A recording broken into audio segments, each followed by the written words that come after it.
आज हम बनाएंगे गर्मियों की खास और हम सभी की फेवरेट बहुत ही टेस्टी और क्रीमी टेंडर कोकोनट आइसक्रीम। और अगर नेचुरल्स में आपने कभी टेंडर कोकोनट आइसक्रीम खाई है ना, तो आपको उसका टेस्ट तो पता ही होगा। बस फिर वही टेक्सचर और वही फ्लेवर, इसे आप घर पर आसानी से बनाकर पूरे परिवार वालों के साथ एंजॉय कर सकते हैं। तो इस आइसक्रीम को बनाने के लिए सबसे पहले हम एक मिक्सी जार ले लेंगे और इसके अंदर हम आधा कप दूध डाल देंगे।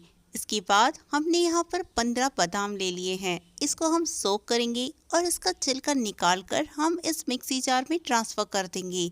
इसी के साथ हम इसके अंदर आधा कप चीनी डालेंगे और 2 चम्मच डालेंगे हम यहाँ पर कॉर्नस्टार्च। अब अच्छे से फ्लेवर के लिए हम इसके अंदर 1/4 चम्मच वनीला एसेंस डाल देंगे और इसे पीस कर हम इसका एक फाइन पेस्ट बनाकर तैयार कर लेंगे।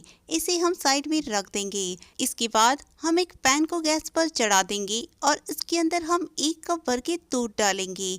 इसे हम हाई फ्लेम पर चलाते हुए पकाएंगे। जैसे ही ये दूध गर्म हो जाएगा, इस स्टेज पर हम इसके अंदर बादाम के पेस्ट को डाल देंगे जो हमने पहले ही बनाकर रख लिया था। इसे डालने के बाद हम इसे कंटिन्यूसली स्टर करते जाएंगे ताकि ये नीचे लगे नहीं। और जैसे ही इसमें एक बॉईल आ जाएगा और ये मिक्सचर अच्छा सा गाढ़ा दिखाई देने लगेगा, इस स्टेज पर हम इसकी फ्लेम को ऑफ करेंगे और इस सारे मिक्सचर को एक कटोरी में ट्रांसफर कर देंगे। तो ये लीजिए, बहुत ही फ्लेवरफुल होममेड कंडेंस मिल्क अब बनकर तैयार हो चुका है। हमने यहाँ पर अब एक टेंडर कोकोनट को ले लिया है। इसको हम खोलकर इसमें से मलाई निकाल लेंगे और एक प्लेट में ट्रांसफर कर देंगे। और इसका जो पानी है उसे हम फेंकेंगे नहीं, इसको हम रेसिपी में आगे यूज करेंगे। अब इस टेंडर कोकोनट के ऊपर जो ब्राउन कवरिंग दिखाई दे रही है उसे हम नाइफ से निकाल लेंगे और इसे अच्छे से धोकर साफ कर लेंगे। अब हम इसके छोटे छोटे पीसेस कर लेंगे। इनको हम कट कर लेने के बाद इसमें से थोड़े पीसेस को हम रख लेंगे जिसको हम बाद में गार्निश करने के वक्त यूज करेंगे। अब इन पीसेस को हम फटाफट से एक मिक्सी जार में ट्रांसफर कर देंगे। इसी डालने के बाद हम इसके अंदर 4 चम्मच भर के नारियल का पानी डाल देंगे जो हमने बचा कर रख लिया था। अब हम इन्हें अच्छे से पीस लेंगे और इनका एक फाइन पेस्ट बनाकर तैयार कर लेंगे।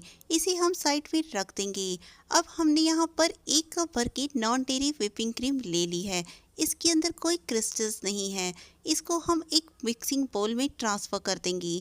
फिर हमने यहाँ पर एक इलेक्ट्रिक बीटर ले लिया है जिससे हम इसे बीट कर देंगे। अगर आपके पास इलेक्ट्रिक बीटर नहीं है तो आप इसके नीचे एक प्लेट में ढेर सारी आइस क्यूब्स डाल दें और इसे हैंड विस्कर से बीट कर दें, तब भी ये क्रीम अच्छे से बीट हो जाएगी। अब जैसे कि आप देख पा रहे हैं, यहाँ पर ये क्वांटिटी में डबल हो चुकी है। इस स्टेज पर हम इसे चेक कर लेते हैं। ये देखिए, इसमें बहुत ही अच्छे से सॉफ्ट पिक्स बन रहे हैं, यानी कि ये क्रीम अच्छे से बीट हो चुकी है। तो अब हम इसके अंदर नारियल के पेस्ट को डाल देंगे जो हमने पीस रखा था। इसी के साथ इसके अंदर हम होममेड कंडेंस मिल्क को भी इसमें डाल देंगे।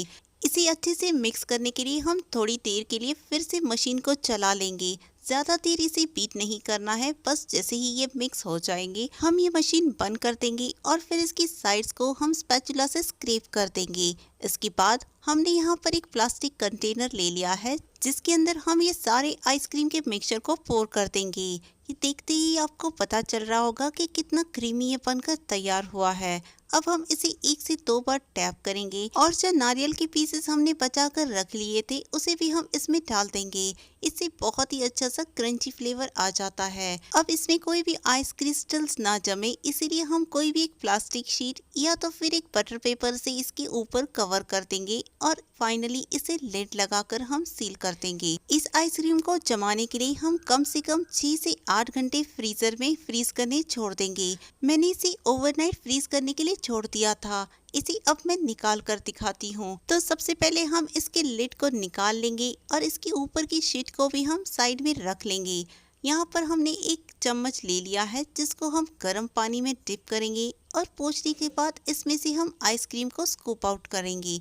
तो ये लीजिए, हमने इसका बढ़िया सा स्कूप निकाल लिया है। इसी तरह से हम 2 से 3 स्कूप आइसक्रीम के निकाल लेंगे और फिर हमने जो नारियल के पीसेस को कट करके रख लिया था उससे इसे गार्निश करेंगे। थोड़ा सा इसके ऊपर नारियल का पाउडर भी डाल देंगे। अब लास्ट में इसे कलरफुल बनाने के लिए हम लगाएंगे थोड़े से टूटी फ्रूटी और कुछ पुदीने के पत्ते।